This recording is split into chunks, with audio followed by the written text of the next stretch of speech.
The World Nonviolence Organization, Free Muslim, has called on international organizations, agencies, and bodies concerned with the global security and peace to take urgent action to conduct transparent investigations that consider the evidence and documents that condemn the crimes against journalists in Gaza. The organization released its letter viewed by Shia Waves Agency on the International Day to End Impunity for crimes against journalists. Human rights statistics indicate that 38 journalists were killed during the ongoing war in Gaza in recent days.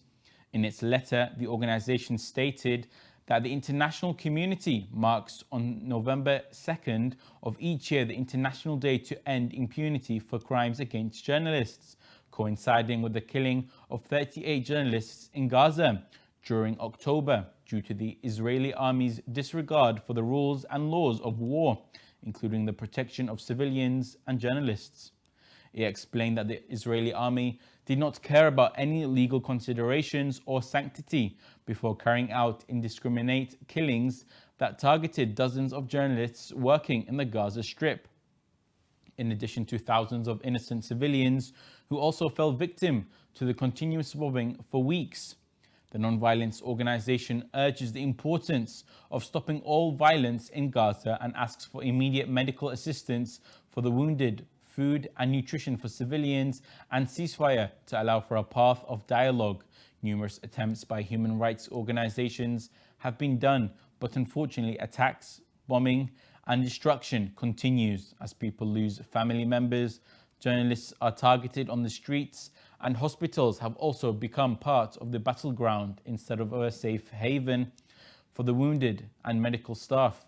We have with us Mujtaba Akhwand, Executive Director of Free Muslim Association, all the way from Washington, D.C. Assalamu alaikum. Assalamu alaikum, and thank you for having me on your show. Thank you for being with us on the show today. I have a few questions for you. In light of the ongoing war on the Gaza Strip, how do you see the international community's reaction towards the crimes being committed against the civilians? Yes, that's a key question, and we have to take a look at this question and focus on the neighboring countries and how their reaction has been. Unfortunately, I think the neighboring countries, they're having a political reaction as opposed to humanitarian reaction toward what's happening, and there's a first and secondary priority here. And keep in mind that whoever controls the social media and the narrative overall wins this conflict. And media coverage from Gaza and from people who are supporting the cause is very poor.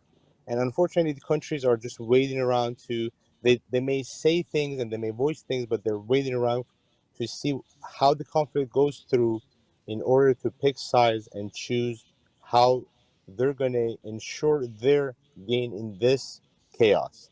And just Yep. to end on this question, civilian support is mainly to gain social media support, and it's not truly to attend to the civilians.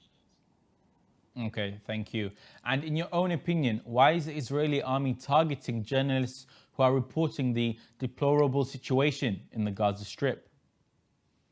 As Free Muslim, I have to say first, we denounce any attack on any journalist from any side.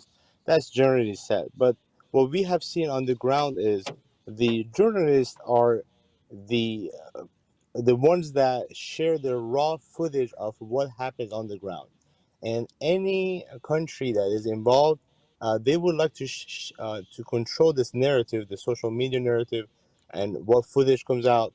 And attacking journalists attacks these roots of getting information out exactly as it happens on the ground. And Israel doesn't like that. Other countries that may want to control the narrative do not like that. And we denounce anything that happens to these journalists because they are the eyes of the public and they should be Yep. kept safe. And any side should allow journalists to do their jobs. And this is for all staff of media members. Okay. And are the victims in Gaza receiving sufficient assistance and support from Arab and other world countries as the Israeli army continues targeting key humanitarian facilities?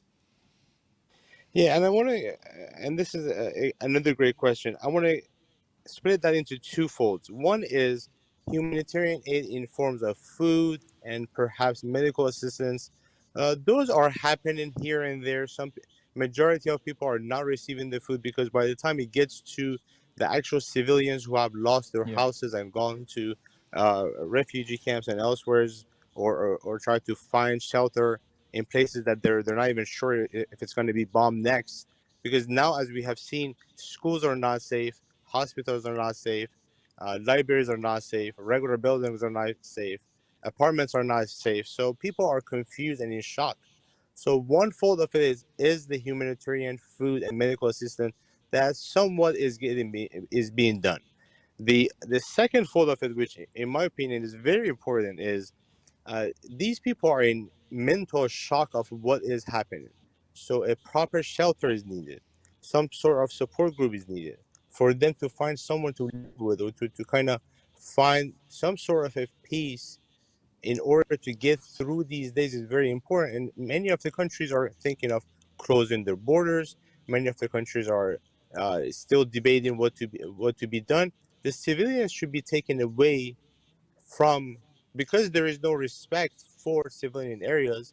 The civilians should be spared from the conflict zones, and both the conflicts. One, we urge them to uh, spare the lives of civilians, the children, the women, the journalists, staff of media, the first responders, doctors, medics, and spare their lives and keep away using and misusing those places as shelters.